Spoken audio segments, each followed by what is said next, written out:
This is Frank Islam, Chairman and CEO of FI Investment Group, and your host of Washington Calling, where we interview leading voices from business, from politics that impact you, the viewer.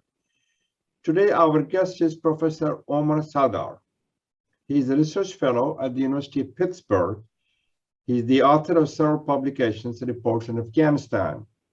His primary interests are in the intersection of culture and politics, and he earned a doctorate degree from South Asian University in New Delhi, India.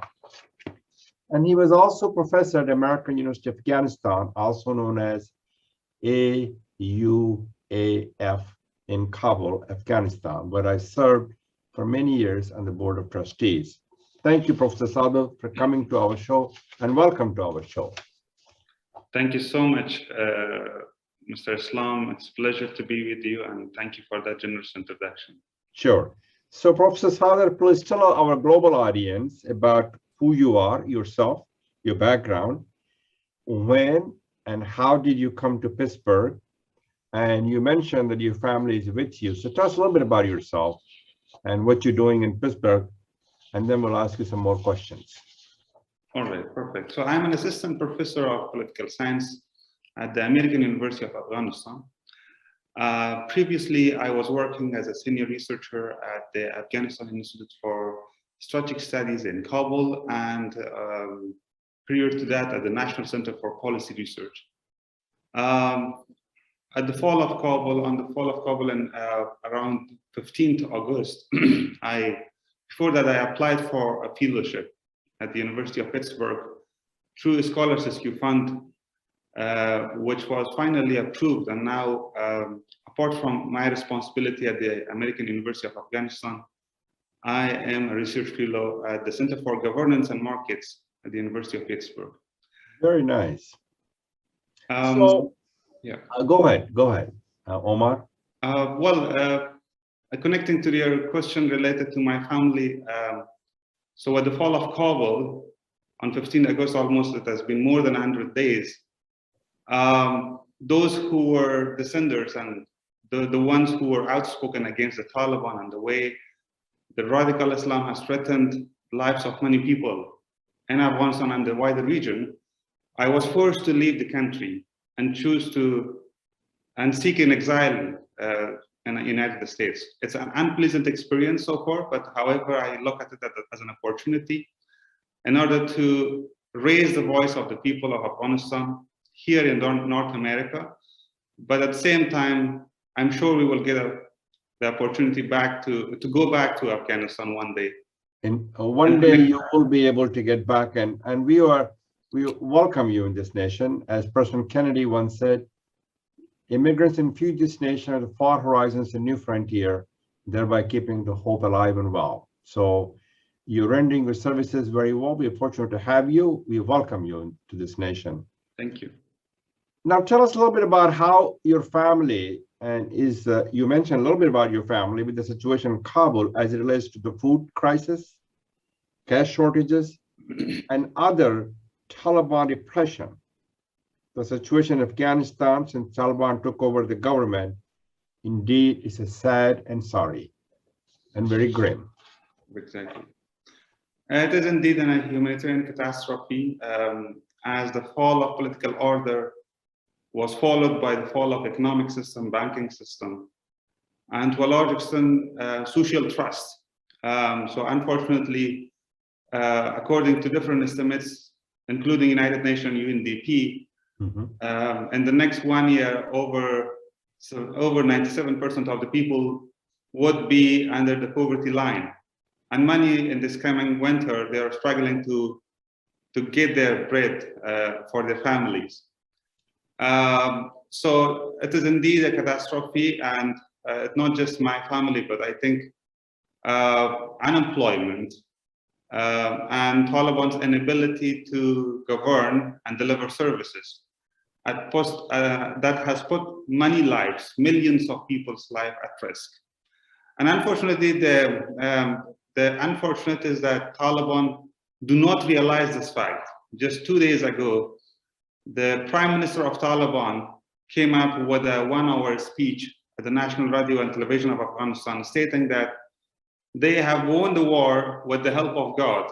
However, they have not promised the people to deliver services or provide them with food. So it is such a misery where the rulers of Kabul are incompetent, but they are also blankly, they confess that they are not there to feed the people or present them with the services. It's a grim situation. It's a situation that nobody in this world should be within their circumstances and the conditions. So Taliban needs to understand that they have full responsibility to take care of the people, because that should be their first responsibility. I wanted to talk a little about the Taliban government is not very inclusive. Do you think the international community has any leverage on pressing the Taliban on issues such as treatment of women by the Taliban?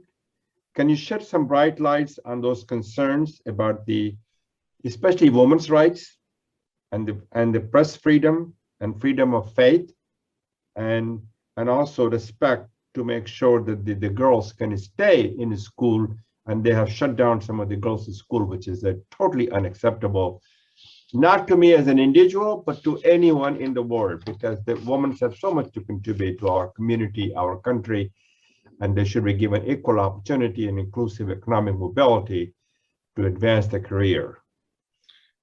Well, yeah. Unfortunately, I think we need to understand the nature of Taliban. And in the last 3 to 4 years, that since the time in 2020, negotiation with the Taliban started in Qatar, the industry which was involved in the peace process, I must call it industry, deliberately and constantly tried to paint a different picture of Taliban to international community, to broader policy circles in North America, assuming and presenting that Taliban are changed, they are willing to govern in a civilized manner, they are ready to deliver services, and they have the capacity to do so. I remember, and since then, since I was engaged in academia and policy debates in Kabul, we were writing and discussing this, to what extent this is a false assumption.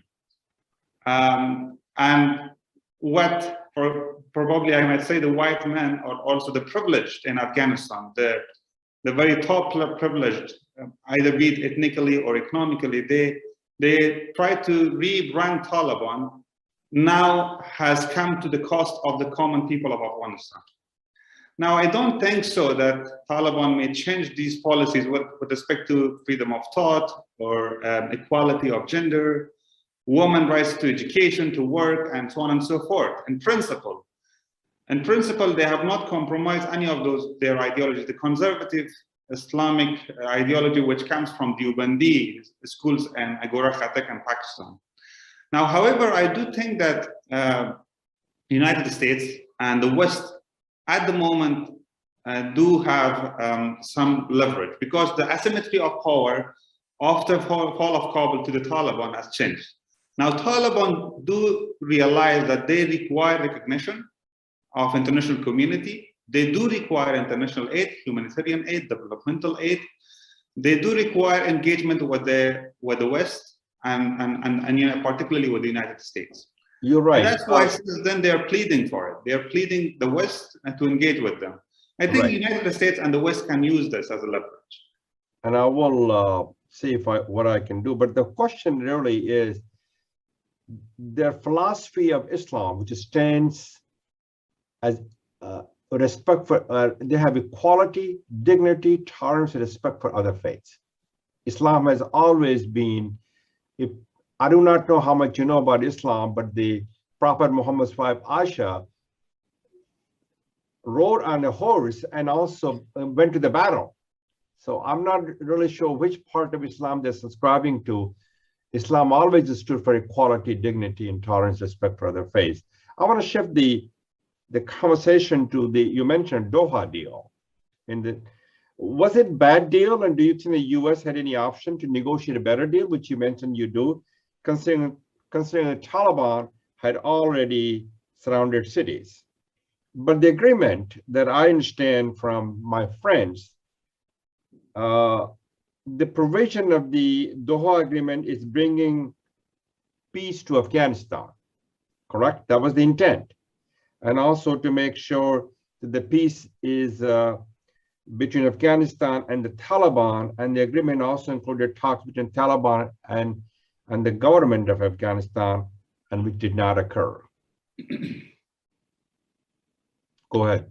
Well, yes, of course, I do believe, if I come directly to your question, that the United States had alternative ways to negotiate much more better or strike a much better agreement, which would have served both the interests of the United States, but also interests of Afghanistan. At the moment, what we understand is that this was not a peace deal, it was a withdrawal deal. And this was also at least stated, reiterated by Ambassador Zalmay Khalilzad after he resigned, that this was a deal because he was assigned by the previous president of the United States, and also the current administration tasked him to negotiate with the Taliban for a safe withdrawal. He was able to secure that. So in that goal, they were successful. However, the way the transition of power from the republic to the Taliban, but also the way withdrawal took place, was a total disaster and failure. It happened because, first of all, I think the way Ambassador Zalmay Khalilzad perceived the Taliban, and the way he just tried to engage with the political wing of it and those who were in Qatar, ignoring the rest, rank and file, and the radical factions in Pakistan and Afghanistan, that was one of the key causes of the failure. That he did not understand that Taliban was not a monolith entity, and they were diverse, consists of different segments and fragmentations. And of course, those who were in Qatar did not have enough leverage over the rest. And it's very clear now at the moment. Second, it was a rash decision. The aim was to just get rid of Afghanistan because it was assumed that this was a prolonged war and it was meaningless to remain there and engage. And as President Biden later on came into power, he said that nation building was a failure process, and it's not the responsibility of the United States to do so. Of course, it was not the responsibility of the United States, but the United States started this intervention. They were responsible for this war in 2001. So that's why I think in terms of overall goal, but also in terms of the way this should have been approached, the smaller techniques, and the way Taliban should have been controlled, that at least we could have not realized fall of political order and a state. But what happened on August 15, the entire 2 decades of state building project, political order, went into vain, all collapsed, and now the disaster that we face is because of the failure of the systemic failure. It's the lack of law and order in the state. Of course, still many assume that Taliban are much more capable to govern, but none of the indicators reflect this assumption. Well, the question that I have, do you think the Taliban is capable of governing Afghanistan and addressing the concerns about drug smuggling, extremism, and the rest of the stuff? And also, if I remember correctly, the cabinet has all male, no female, and they are from the Pashtun. They're Pashtuns, just like Ashraf Ghani was. So as you know, there's a lot of diversity in Afghanistan, and diversity brings the people together. Diversity should be a strength, but that's not the way they see it. Correct, Professor Sadr? True. Exactly. So I do not believe the Taliban will be able to govern, but also I don't believe that they will last longer. And so what exactly will be the alternative, sir? Yeah, a couple of reasons. First of all, of course, what you mentioned is important, inclusion and diversity. And by inclusion, we do not, of course, do not refer to inclusion of a number of those who have been in power in the last 20 years, the corrupt patrimonial elite, political elite. However, inclusion in what I am talking about is designing a much more inclusive political system in terms of its structure and design, wherein we can have grassroots participation of the people at the local level, wherein they can contribute into day-to-day politics of not only their neighborhood or locality or province, but also at the national level. Right. Unfortunately, Afghanistan didn't have such kind of inclusive system in terms of design and structure, and Taliban also, or they're not interested to change the course of this political system. Rather, their emirate, whatever they assume as a political system, is much more centralized now in Kabul and in the hand of few mullahs or maulavis. That's number one. Second, they lack technocratic capacity. Governance is also about bureaucracy. It's a bureaucratic capacity. If you want a functional state, it requires a bureaucratic capacity. And for the bureaucratic capacity, you do require technical capacities. Unfortunately, Taliban did not express any willingness. Not only did not express any willingness to accommodate the capacities which existed from the previous government, but they also start purging those who were there. For example, numerous cases, Deputy Minister of Health, Public Health, remained in Kabul after fall of Kabul, and he tried to continue with his job. But he finally resigned after a month. The same as with many other examples that I can present to you, that how these, the previous government technocrats were either forced to flee the country and choose exile, or they resigned simply because they realized that they can no more work with the Taliban. The Taliban rank and file, of course, they are just militants. And militants who are brainwashed in a very radical Islam. And I understand, no, I totally endorse your fact that Islam is moderate the way that we know it in our constant common people. But also at the same time, Islam is not monolith. The way Taliban practice Islam is completely different the way probably you and I do. So, right, but they're governing. Do you see a brighter horizon considering the fact they are they're guided by their arrogance, in some cases ignorance? Exactly. Apart from two reasons, I can't see this, what you raised concern. So another reason probably is a well-functional governing state is also about cohesion between society and a state. And that cohesion means that you have to build certain, you should not force society. Coercion may not work, and particularly with the type of society that Afghanistan and Central Asia is organized, wherein society has remained to be, has choose to be autonomous to a large extent, and from the foreign intervention, be it from Kabul, for example, from top down or other way. So that's why I think Taliban represent only a segment of people of Afghanistan, and that is the rural mindset, the tribal mindset, and the conservative, those who are being trained in Haqqani madrasas or Deobandi madrasas. The rest of Afghanistan is not that.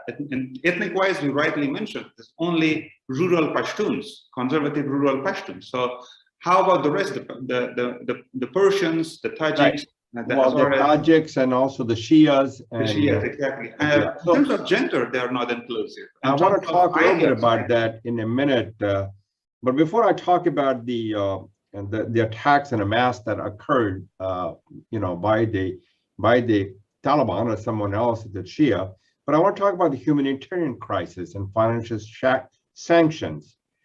Do you think that the things are headed, as Afghanistan does not seem to be a priority for the United States anymore?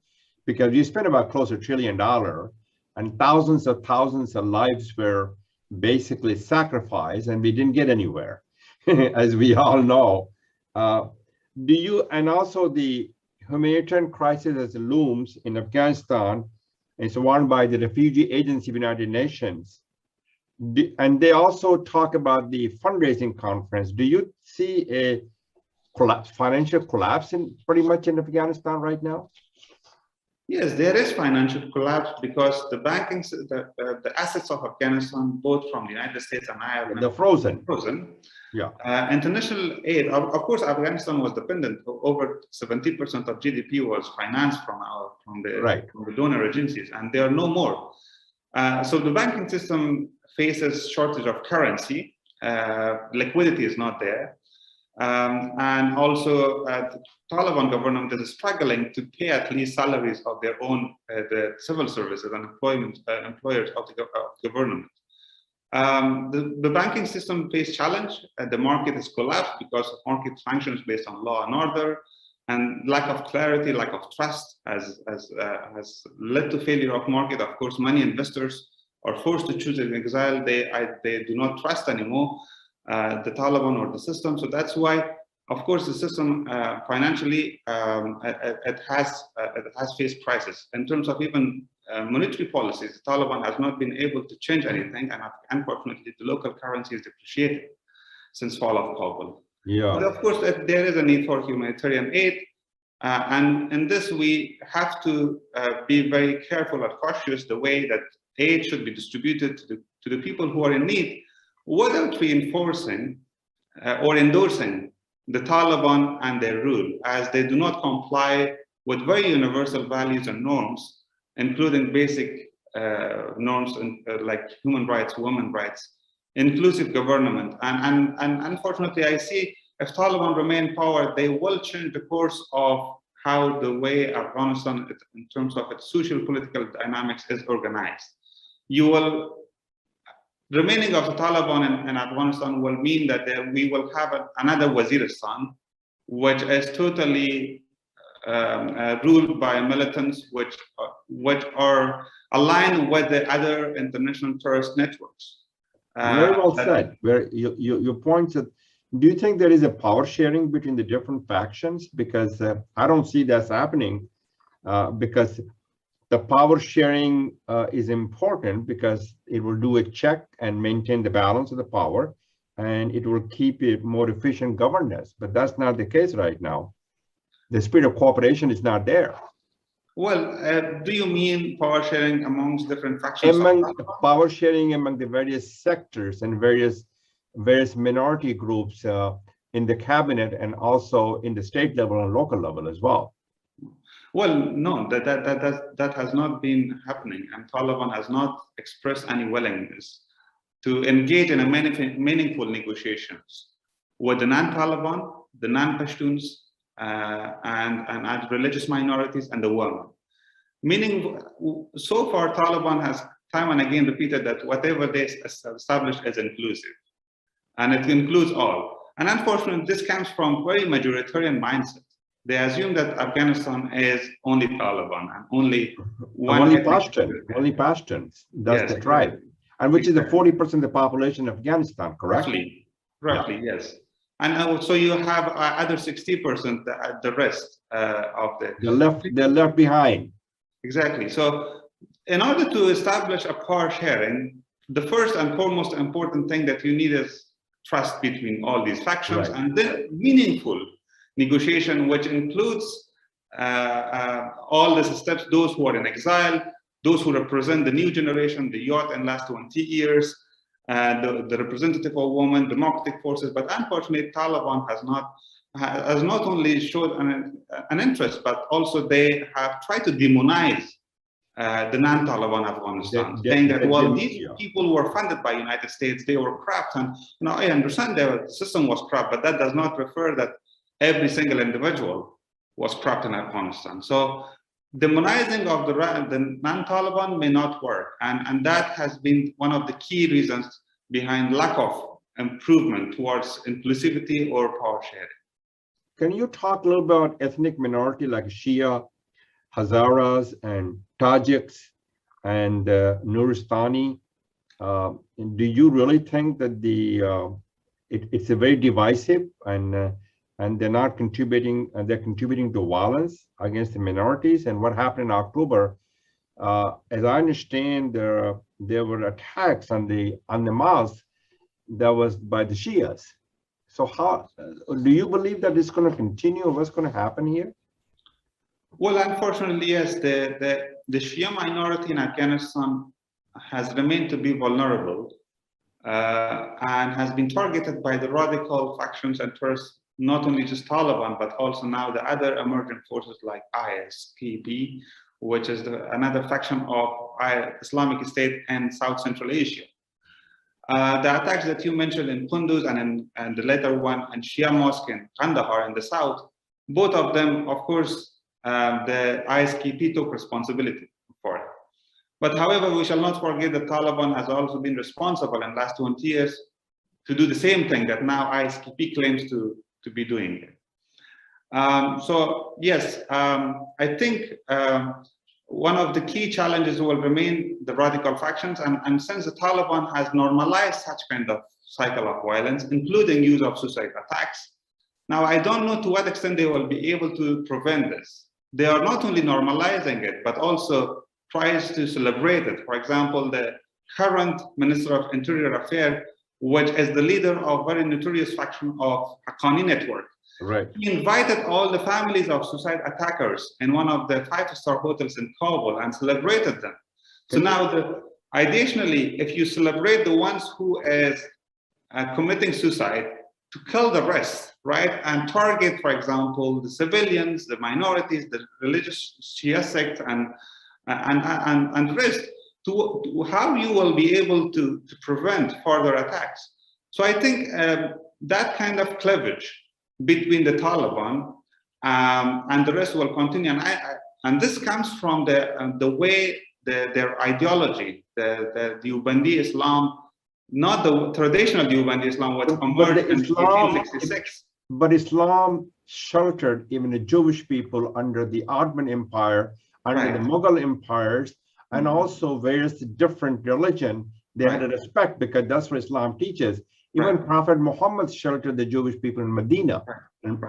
So I do. So the question that really is, what kind of philosophy do they believe in it?